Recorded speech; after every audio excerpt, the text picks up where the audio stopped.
أعوذ بالله من الشيطان الرجيم ظهر الفساد في البر والبحر بما كسبت أيدي الناس ليذيقهم بعد الذي عملوا لعلهم يرجعون وقال رسول الله صلى الله عليه وسلم إذا ظهر الزنا والربا فسلط الله عليكم الضلة أو كما قال عليه الصلاة والسلام সংগ্রামী সাথী বন্ধুগণ, আপনারা সকলেই ইতিপূর্বে অবগত আছেন আমরা এই ডেরা রিসেট অর্থাৎ যেই অপকর্মের একটা আস্তানা বানিয়েছে এটাকে বন্ধ করার জন্য আমরা গত কয়েক মাস পূর্বে আমরা এই বালিয়াখোড়ার ইউনিয়ন বোর্ডে ওখানে আসছিলাম।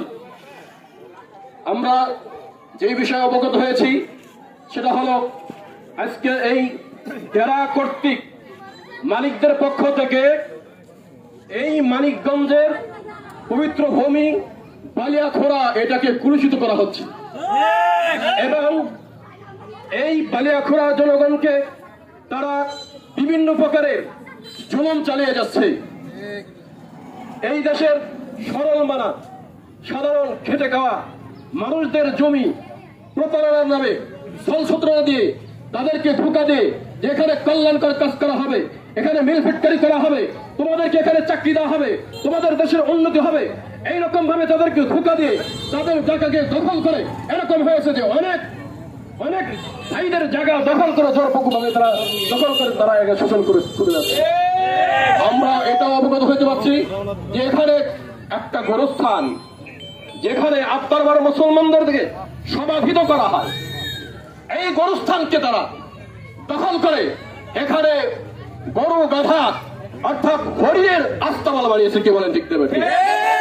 অতএব আমরা এটা কখনো চাই না যে যেখানে মুসলমানদের সমাধিত করা হয় মুসলমানদের লাশের উপরে ওখানে গরু ছাগলের আস্তাবল করা হবে। মানিকগঞ্জের বালিয়াখোড়ার সর্বস্তরের মানুষ এটা মেনে নেবে না। সেই সমাজে করতে হবে আগ্রাসন করতে হবে। জেলা প্রশাসক থেকে এবং আমাদের জিওর দৌলতপুর শিবালয়ের পক্ষ থেকে প্রশাসনের ভাইয়েরা আসছিলেন, সার্কেল সাহেব আসছিলেন, ওসি সাহেব আসছিলেন।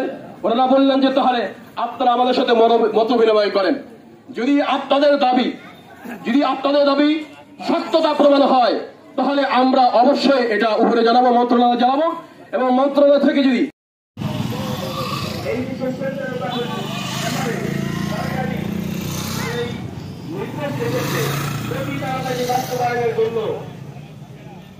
সংশ্লিষ্ট কর্মকর্তা